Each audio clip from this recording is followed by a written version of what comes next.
Good morning. ધોરણ 8 સામાજિક વિજ્ઞાન પાઠ 5 પ્રાકૃતિક પ્રકોપો ભાગ 2 આજે આપણે જોઈશું. પણ એ પહેલાં આપણે પાઠ 5ના ભાગ 1નું રિવિઝન જોઈ લઈએ, જેમાં આપણે જોયું હતું પ્રાકૃતિક પ્રકોપો આપત્તિ કહેવામાં આવે. આપત્તિ એટલે કે માનવ જીવન રાબેતા મુજબ ચાલતું હોય અને અચાનક કોઈ દુર્ઘટના કે બનાવ બને અને માનવ જીવન ખોરવાઈ જાય કે મુશ્કેલીમાં મુકાય, તેને આપત્તિ કહેવામાં આવે છે. એના 2 પ્રકાર છે, કુદરતી આપત્તિ એ જ પ્રાકૃતિક પ્રકોપો, અને બીજી માનવ સર્જિત આપત્તિ.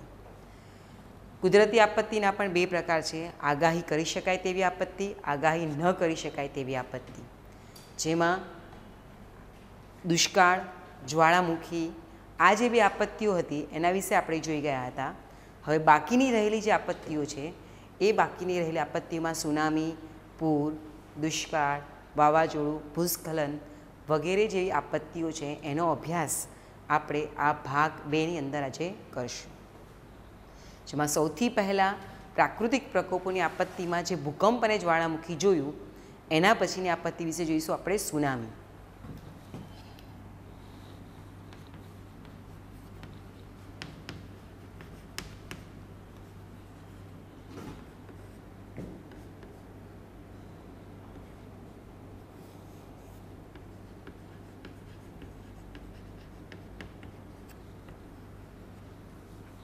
હવે સુનામી કોને કહેવાય?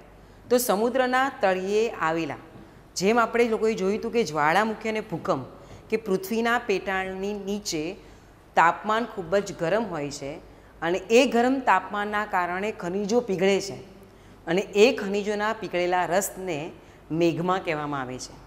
અને એ મેઘમાના ગરમ થવાને કારણે બહાર આવવાનો પ્રયત્ન કરે છે અને એ બહાર આવે છે એટલા સમય દરમિયાન ઉપરથી પૃથ્વીનો ભાગ દબાણ કરે છે અને બંને વચ્ચે જો સમતુલતા જળવાય તો ધરતીકંપ થતો નથી, પણ જો અસમતુલતા જળવાય તો ધરતીકંપ થાય છે. અને એ જ સમય દરમિયાન જો પૃથ્વીના ઉપરના ભાગ ઉપર ફાટ કે છિદ્ર હોય તો એ જે લાવા છે ધડાકા સાથે બહાર આવે છે, એને જ્વાળામુખી કહેવામાં આવે છે. આ જે ભૂકંપ અને જ્વાળામુખી આપણે જોઈ ગયા, એ જ પ્રક્રિયાઓ સમુદ્રના જે તળિયે આવેલા ભાગમાં જ્વાળામુખી અને ભૂકંપ થવાથી સમુદ્રની સપાટી ઉપર ખૂબ જ શક્તિશાળી વિનાશક મોજા ઉત્પન્ન થાય છે, એને સુનામી કહેવામાં આવે છે. ફરી જોઈએ આપણે કે સુનામી કોને કહેવામાં આવે? તો સમુદ્રના તળિયે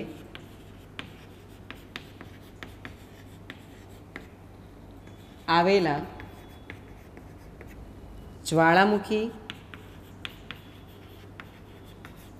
કે ભૂકંપ થવાથી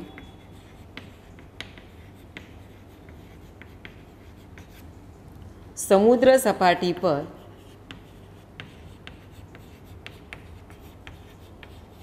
ખૂબ જ શક્તિશાળી વિનાશક મોજા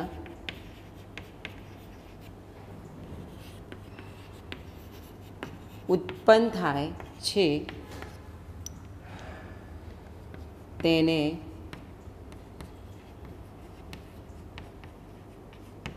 સુનામી કહેવામાં આવે છે. ફરી હું રિપીટ કરું છું કે સુનામી કોને કહેવામાં આવે? તો સમુદ્રના તળિયે આવેલા જ્વાળામુખી કે ભૂકંપ થવાથી સમુદ્રના તળિયે નીચે પણ ખડકોને આવેલા હોય છે. એ જ ખડકોના ભાગોની અંદર જે જ્વાળામુખી અને ધરતીકંપની પ્રક્રિયા છે, ભૂકંપની પ્રક્રિયા છે, એ સમુદ્રના તળિયે થાય છે. એ સમય દરમિયાન સમુદ્રની સપાટી ઉપર ખૂબ જ શક્તિશાળી અને વિનાશક મોજા ઉત્પન્ન થાય છે, એને સુનામી કહેવામાં આવે છે. જે 2011માં જાપાનમાં આવેલી સુનામી હતી, એ કે જે 2011માં આવેલી જાપાનમાં આવેલી સુનામી ખૂબ જ વિનાશક હતી. હવે સુનામી શબ્દ જે છે, એ સુનામી શબ્દ ક્યાંથી આવ્યો? તો સુનામી શબ્દ આપણે 2011 જાપાનની વાત કરીએ એટલા માટે ખ્યાલ આવ્યો મને કે જાપાનીઝ ભાષાનો શબ્દ છે સુનામી. સુ એટલે બંદર, સુ એટલે શું? બંદર. અને નામી એટલે મોજા. નામી એટલે શું થાય? મોજા. આમ સુનામી એ જાપાનીઝ શબ્દ છે. આ જે સુનામી આવે છે એ સમય દરમિયાન સમુદ્રના કિનારા ઉપર ખૂબ જ ઊંચા અસાધારણ લંબાઈના મોજા હોય છે, જે લગભગ આશરે 700થી 1600 કિલોમીટરની લંબાઈ ધરાવે છે. એટલા વિનાશકારી અને ઊંચા હોય છે કે એની લંબાઈ 700થી 1600 કિલોમીટરની એટલી ઊંચી લંબાઈ હોય છે. અને એ સાથે સાથે આ મોજા ખૂબ જ ઝડપી અને લાંબુ અંતર કાપનારા હોય છે. આ પ્રકારના મોજાથી પાણી ઝડપથી કિનારા ઉપર ચડી જાય છે અને કિનારા ઉપર ચડી જતાં ખૂબ જ મોટી હોનારત સર્જી છે. જે મેં તમને કીધું કે 2011માં આવેલી જાપાનની હોનારત ખૂબ જ વિનાશક હોય છે અને ખૂબ જ મોટી હોનારત સર્જે છે. ઘણી વખત વંટોળ, મેં તમને કીધું એ પ્રમાણે કે સમુદ્રના તળિયામાં ભૂકંપ કે જ્વાળામુખી આવવાથી, એ સિવાય ઘણીવાર વંટોળ અને ઝંઝાવતથી, વંટોળ કે ઝંઝાવત થાય એ સમય દરમિયાન મોટા અને શક્તિશાળી મોજા ઉત્પન્ન થાય છે અને એ સમય દરમિયાન પણ સુનામી આવે છે.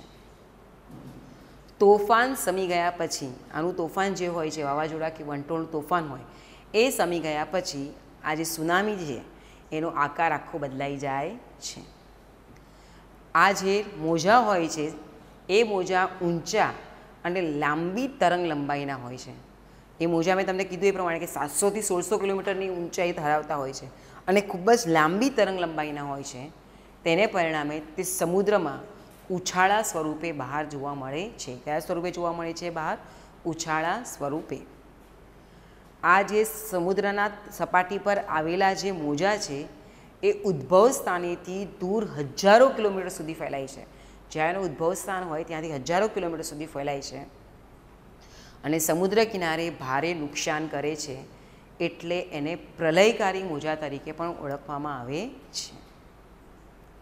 કોઈક વાર સમુદ્ર કિનારે ઊંચી જગ્યા પરથી, ઘણી વખત સમુદ્ર કિનારાનો જે વિસ્તાર હોય છે એ સમુદ્ર કિનારાના વિસ્તારની ઊંચી જગ્યા ઉપરથી કોઈ મોટો ખડક કે હિમશિલા એકાએક જો સમુદ્રમાં તૂટી પડે તો પણ પ્રલયકારી મોજા ઉત્પન્ન થાય છે અને સુનામી આવે છે. આ આપણે જોયું સુનામી. ફરી હું રિપીટ કરું છું કે સુનામી કોને કહેવામાં આવે? તો સમુદ્રના તળિયે આવેલા જ્વાળામુખી કે ભૂકંપ થવાથી સમુદ્રની સપાટી ઉપર ખૂબ જ શક્તિશાળી વિનાશક મોજા ઉત્પન્ન થાય છે, એને સુનામી કહેવામાં આવે છે. સુનામી એ જાપાનીઝ શબ્દ છે. સુ એટલે બંદર અને નામી એટલે મોજા. જે મોજા આવે, વિશાળ વિનાશક મોજા આવે છે એ. આ જે મોજા હોય છે એ 700થી 1600 કિલોમીટરની લંબાઈ ધરાવે છે, ઊંચા અને અસાધારણ લંબાઈના હોય છે. વંટોળ અને ઝંઝાવતથી પણ મોટા અને શક્તિશાળી મોજા આવે છે. લાંબી અને લાંબી તરંગ લંબાઈના અને ઊંચા હોવાને કારણે તે સમુદ્રમાં ઉછાળા સ્વરૂપે જોવા મળે છે અને ઉદ્ભવ સ્થાનેથી દૂર હજારો કિલોમીટર સુધી ફેલાઈ અને સમુદ્ર કિનારે ભારે નુકસાન કરતા હોવાને કારણે તેને પ્રલયકારી મોજા પણ કહેવામાં આવે છે. કોઈક વાર સમુદ્ર કિનારે ઊંચી જગ્યા ઉપરથી મોટા ખડક કે હિમશિલા એકાએક સમુદ્રમાં તૂટી પડે ત્યારે પણ પ્રલયકારી મોજા ઉત્પન્ન થાય છે. એના પછી આપણે જોઈશું પૂર.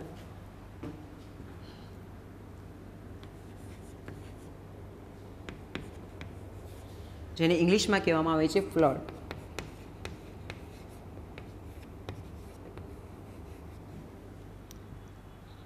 પૂર કોને કહેવામાં આવે? તો પણ એ પહેલાં આપણે જોઈશું પૂર શબ્દ ક્યાંથી આવ્યો. તો પૂર શબ્દ જે છે એ જૂના અંગ્રેજી ફ્લડ પરથી આવ્યો છે, કે જે જર્મનિક ભાષા જેવું લાગે છે. ધી ફ્લડ શબ્દ એટલે સનાતન પાણીના કદ વધારવાનો ઉલ્લેખ કરે છે. પાણીનો જે વધારો કરવાનો જે હોય એ પાણીના કદ વધારવાનો ઉલ્લેખ કરે છે, જેનું વર્ણન જેનેસિસમાં બાઇબલમાં કરવામાં આવ્યું છે. હવે પૂર કોને કહેવામાં આવે? તો જ્યારે નદીની ક્ષમતા ઊંચી હોય, આપણે કહેતા હોય છે કે નદીની સપાટી જે છે અને એ સપાટીથી વધારે પડતી ઊંચી હોય અને તેની ઉપરથી પણ પાણી વહેવા માંડે, નદીની જે સપાટી આવેલી હોય એના કરતાં પણ ઉપરથી અતિશય વરસાદ થાય ત્યારે ઉપરથી પાણી વહેવા માંડે, ત્યારે તે માર્ગથી તે અન્ય દિશામાં, જેનો માર્ગ હોય નદીનો માર્ગ, એ માર્ગથી તે અન્ય દિશામાં વાંકી ચૂકી વહે છે. જેના કારણે તે કિનારાના રહેણાંકો વ્યવસાયોને નુકસાન પહોંચાડે છે, ત્યારે નદીમાં પૂર આવ્યું તેમ કહેવામાં આવે છે. હું ફરીથી રિપીટ કરું છું કે જ્યારે નદીની ક્ષમતા ઊંચી હોય અને તેના ઉપરથી પાણી વહેવા લાગે ત્યારે તે એનો જે માર્ગ હોય એ માર્ગથી તે અન્ય દિશામાં વાંકી ચૂકી વહે છે અને જેના કારણે કિનારાના રહેણાંકો અને વ્યવસાયોને નુકસાન પહોંચાડે છે, ત્યારે નદીમાં પૂર આવ્યું તેમ કહેવાય. ટૂંકમાં એમ કહી શકીએ આપણે કે નદીમાં આવતા પાણીના ઘસમસતા પ્રવાહને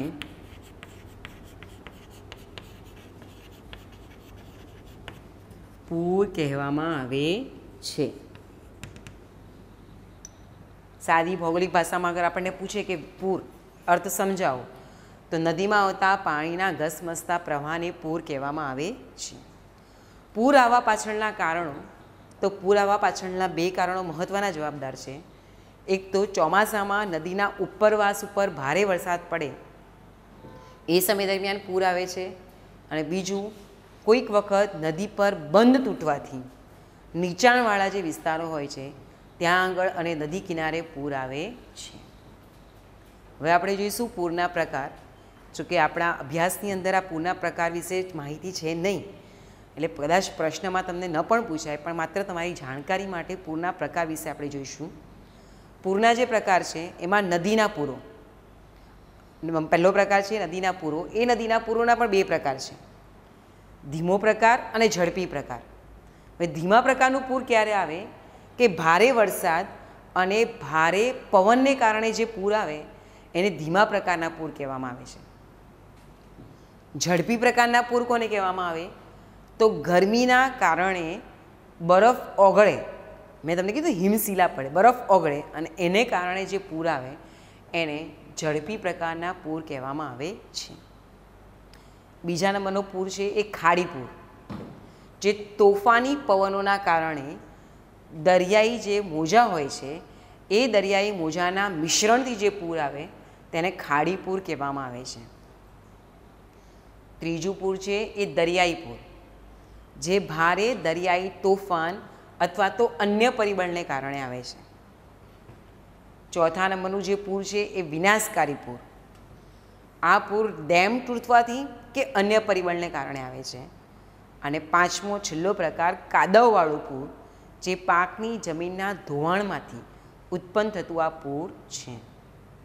પૂર જે છે આવાથી જે કિનારાના વિસ્તારો હોય છે ત્યાં આગળ ખૂબ જ નુકસાન પહોંચાડે છે, પરંતુ એનાથી કેટલાક ફાયદા પણ જતા હોય છે. એનાથી ફાયદા એ થાય છે કે જમીન ફળદ્રુપ બને છે અને કેટલાક જમીનમાં જે ખામીઓ હોય છે એ ખામીઓમાં પોષક તત્વો તે પૂરા પાડે છે. અહીંયા આગળ આપણો પૂર પૂરો. ફરી એકવાર આપણે રિપીટ કરીએ પૂર. તો પૂર જે છે કોને કહેવામાં આવે તો જ્યારે નદીની ક્ષમતા ઊંચી હોય અને તેના ઉપરથી પાણી વહેવા માંડે ત્યારે તે માર્ગમાંથી અન્ય દિશામાં વાંકી ચૂકી વહે છે, જેના કારણે કિનારાના રહેણાંકો અને વ્યવસાયને નુકસાન પહોંચાડે છે, ત્યારે તે નદીમાં પૂર આવ્યું તેમ કહેવામાં આવે છે. ટૂંકમાં ભૌગોલિક ભાષામાં કહીએ તો નદીમાં આવતા પાણીના ઘસમસતા પ્રવાહને પૂર કહેવામાં આવે છે. પૂર આવવા પાછળના બે કારણો જવાબદાર છે. ચોમાસામાં નદીના ઉપરવાસમાં ભારે વરસાદ થવાથી અને બીજું નદીમાં બંધ તૂટવાથી નીચાણવાળા વિસ્તારો અને નદીના કિનારાના વિસ્તારોમાં ભારે નુકસાન થાય છે. ત્યાર પછીના પ્રાકૃતિક પ્રકોપોમાં આપણે જોઈશું દુષ્કાળ, જેને ઇંગ્લિશમાં કહેવામાં આવે છે ડ્રોટ.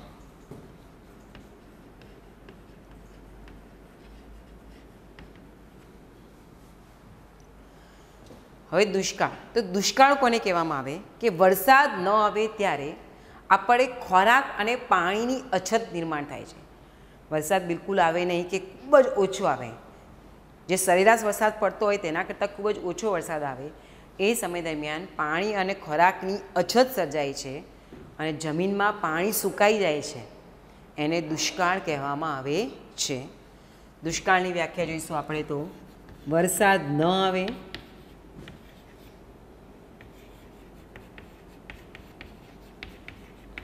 ત્યારે ખોરાક પાણીની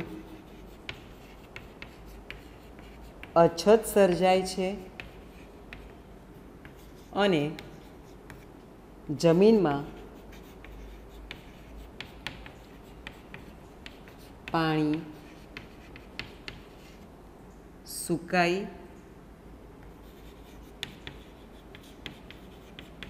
જવાની ક્રિયાને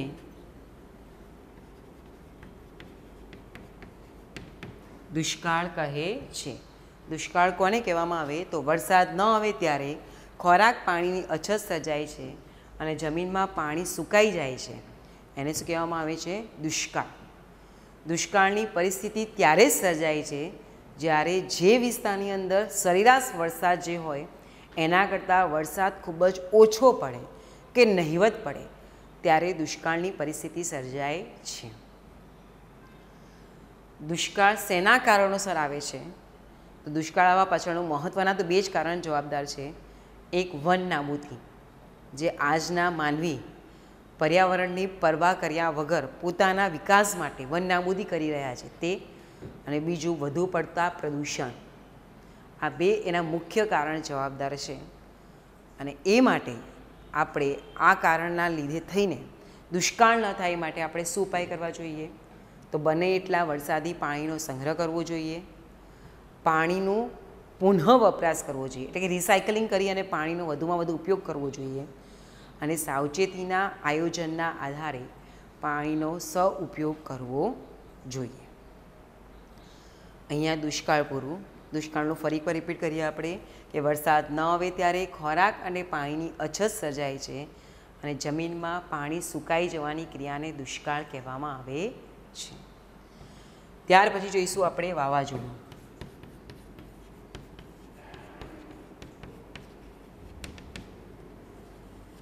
જેને ઇંગ્લિશમાં કહેવામાં આવે છે સાયક્લોન.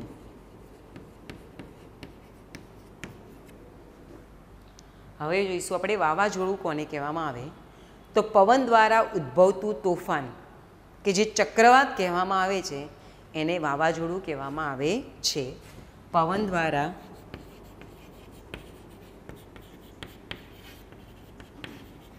ઉદ્ભવતું તોફાન જેને ચક્રવાત કહેવાય તેને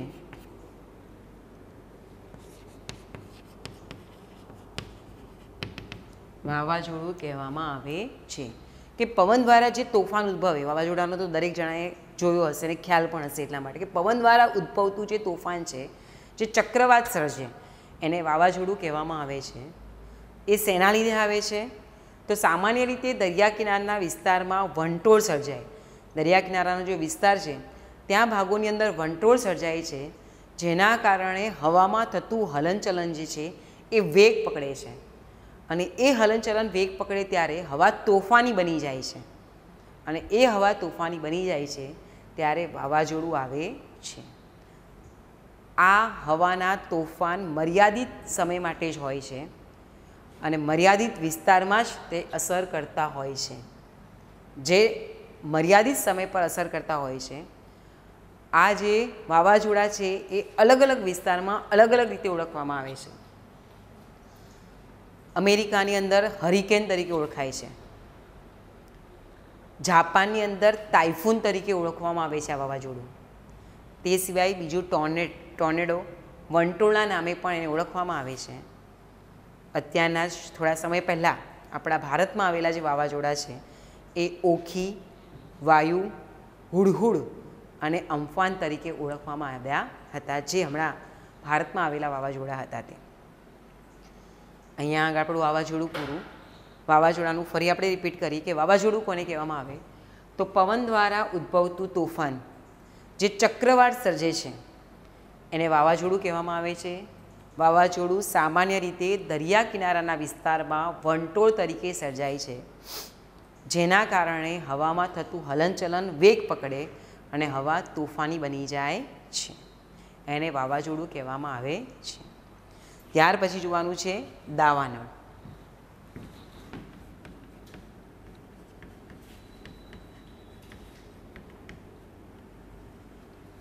જેને ઇંગ્લિશમાં કહેવામાં આવે છે ફોરેસ્ટ ફાયર.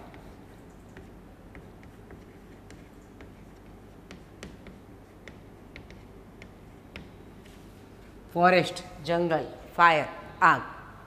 દાવાનળ એટલે કે જંગલની આગ. હવે આ જંગલની આગ કઈ રીતે લાગે છે? તો આપણે આગળ જોયું કે વાવાઝોડું. તો વાવાઝોડું આવે ત્યારે ખૂબ જ પવન તોફાની વેગ પકડે છે અને એ સમય દરમિયાન જંગલો જે હોય છે એ જંગલોમાં જે સૂકી ડાળીઓ આવેલી હોય છે એ સૂકી ડાળીઓના એકબીજાના ઘર્ષણને કારણે કંઈક તણખો નીકળે અને એ સમય દરમિયાન ખૂબ જ ઝડપથી આગ પસરે છે. જંગલમાં લાગતી આગને કાબૂમાં લાવવી ખૂબ જ મુશ્કેલ હોય છે કારણ કે બધી જ બાજુ વૃક્ષો હોય, પાંદડા સુકાયેલા હોય, એટલે એ આગ એકદમ ઝડપી પકડી લે છે. એટલે કે વાવાઝોડું આવે કે પવન આવે ત્યારે ઘર્ષણને કારણે, બે ડાળીઓના ઘર્ષણને કારણે જે આગ લાગે એના કારણે દાવાનળ થઈ શકે છે. કોઈક કારણસર વીજળી પડવાથી પણ આગ લાગે છે અથવા તો બીજા કોઈ કારણસર, બીજું કોઈ કારણ એટલે કે પ્રવાસીઓ દ્વારા, જો પ્રવાસીઓ જંગલોમાં પ્રવાસ કરવા માટે આવ્યા હોય એ સમય દરમિયાન સિગરેટ કે બીડી કે એવું કોઈ બી જો અચાનક કે કોઈ અનકારણોસર જો પડી જાય એ સમય દરમિયાન પણ દાવાનળ થઈ શકે છે. આ દાવાનળથી વન સંપત્તિને ખૂબ જ પારાવાર નુકસાન થાય છે. દાવાનળમાં તમને એક્ઝામ્પલ તરીકે કહું કે હમણાં તાજેતરમાં અમેરિકાના એમેઝોનના જંગલમાં આવેલું દાવાનળ અને ઓસ્ટ્રેલિયામાં પણ આવા જ પ્રકારનું દાવાનળ આવેલું હતું કે જેને કારણે જંગલમાં ખૂબ જ મોટી આગ લાગી હતી અને એને કાબૂમાં લાવવી મુશ્કેલ પણ હતી અને એને પરિણામે વન સંપત્તિને ખૂબ જ પારાવાર નુકસાન પણ થયું હતું. ત્યાર પછી જોઈશું આપણે ભૂસ્ખલન. પાવાનળ એટલે કે જંગલની આગ.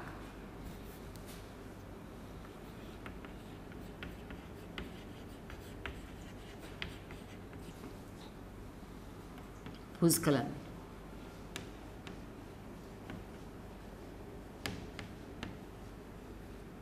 જેને ઇંગ્લિશમાં કહેવામાં આવે છે લેન્ડસ્લાઇડ.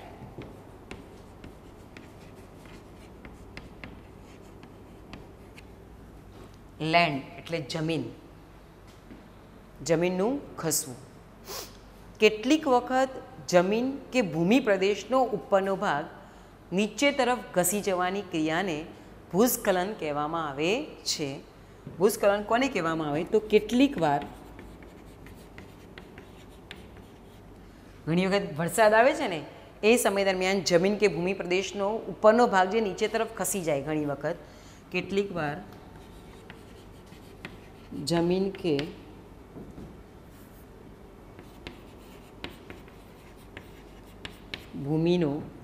કે ભૂમિ પ્રદેશનો ઉપરનો ભાગ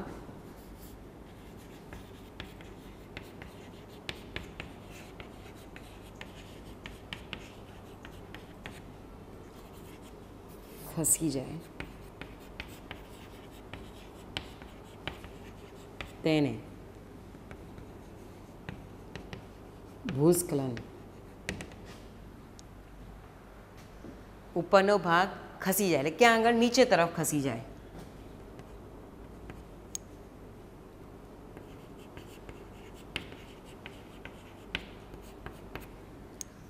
કેટલીક વાર જમીન કે ભૂમિ પ્રદેશનો ઉપરનો ભાગ નીચે તરફ ખસી જાય તેને ભૂસ્ખલન કહેવામાં આવે છે. ભૂસ્ખલન લેન્ડસ્લીપ તરીકે પણ ઓળખાય છે. જ્યારે ભૂસ્ખલન થાય છે ત્યારે તેમાં પથ્થર પડવા, છીછરા કચરાનો પ્રવાહ, જમીનનું હલનચલન જેવા વિશાળ શ્રેણીઓનો સમાવેશ થાય છે. ભૂસ્ખલન જે છે આ એક ભૌગોલિક ઘટના છે અને ભૌગોલિક ઘટના હોવાથી અંતટીય દરિયાઈ અને તટવર્તી પર્યાવરણોમાં તે થાય છે. ભૂસ્ખલન પૃથ્વીના ગુરુત્વાકર્ષણ બળને પરિણામે ભૂસ્ખલન માટે એનું પ્રાથમિક ચાલક બળ કહેવામાં આવે છે. હવે આ જે ભૂસ્ખલન છે એ કયા કારણોસર થાય તો કેટલીક વાર જમીન કે ભૂમિ પ્રદેશનો ઉપરનો ભાગ નીચે તરફ જે ખસી જાય છે, કયા કયા કારણોસર ખસી જાય તો ધરતીકંપ થાય ત્યારે, જ્વાળામુખી ફાટે ત્યારે, ભારે વરસાદ થાય ત્યારે, એ સાથે કોઈક કારણસર હિમનદીના પીગળવાથી તેમજ માઇનિંગ એટલે કે કેટલાક વિસ્તારોની અંદર ખબર વિશાળકાય પથ્થરો હોય છે અને એ પથ્થરોને તોડવામાં આવે છે, એને માઇનિંગ કહેવામાં આવે છે. અને એ માઇનિંગ જે છે પથ્થર તોડવા એને પરિણામે પણ આ ભૂસ્ખલન થાય છે.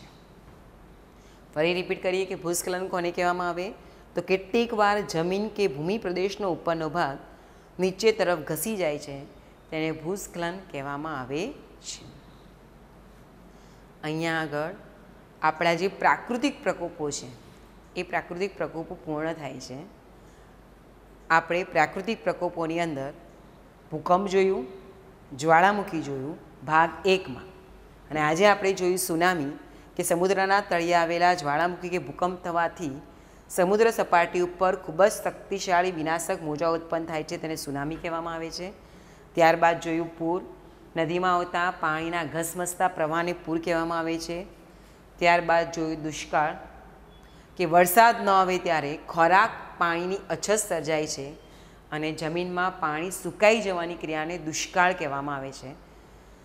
દુષ્કાળ એટલે કે વરસાદ ન પડે.